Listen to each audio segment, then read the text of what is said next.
Assalomu alaykum hurmatli kuzatuvchilar. Bugun Xorazm guruch markazida osh damlayapmiz.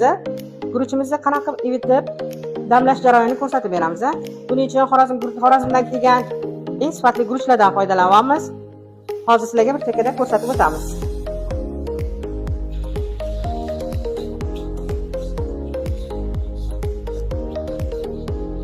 Ba'zi joylarda ayollarimiz ko'p xato qilishadi.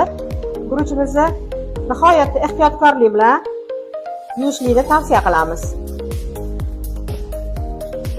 Bunaqa qo'l bilan ish qilish juda ham noto'g'ri. Mana aylantirib bir 2-3 marta shuni davom ettirsak bo'ldi.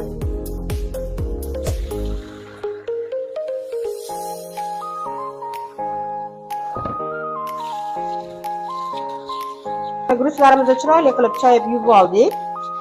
Bu yerda 5 kilo guruch bo'lgani uchun har bir kiloga bir qoshiqdan ayollar esingizdan chiqmasin aziz opa-singillar. Har bir kiloga bir qoshiqdan. Mana hozir guruchim 5 kilo bo'lgani uchun bu yerda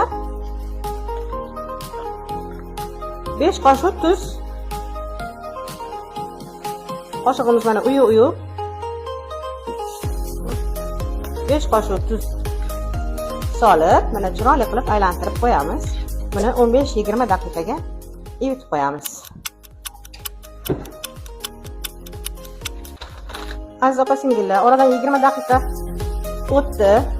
Yana eslatib o'taman, guruchga evitishdan oldin tuz solishimizdan maqsad guruchimiz yanada mazali bo'lishi, oshimizni shirin qilib pishishidadir.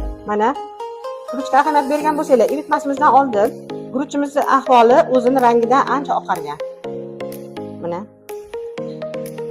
bu zirvaklarimizni tayyorlab qo'yamiz. Oldindan tayyorlangan zirvaklar ustiga guruchlarimizni sekin-sekin solib boramiz. Bismillah.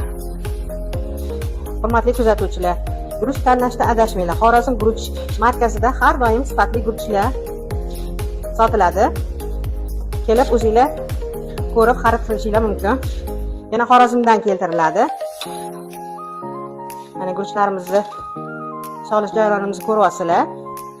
Mana guruchlarimizni qozonimizga solib bo'ldik. Bir tekisda qilib yoyib, albatta ustidan 2 qoshiq tuzimizga zira aralashtirib ustidan berishlikni tavsiya qilaman ayollar, qadrli opa-singillar. Bu ham guruchga mazza berib, shirin qilib pishirishga yordam beradi. Mana evitish jarayonini, damlash jarayonini ko'rsatib bordik aziz ayollar. Har doim sizlarni kutib qolamiz. Xorazm guruch markazida shirin mazali guruchlarimiz bor.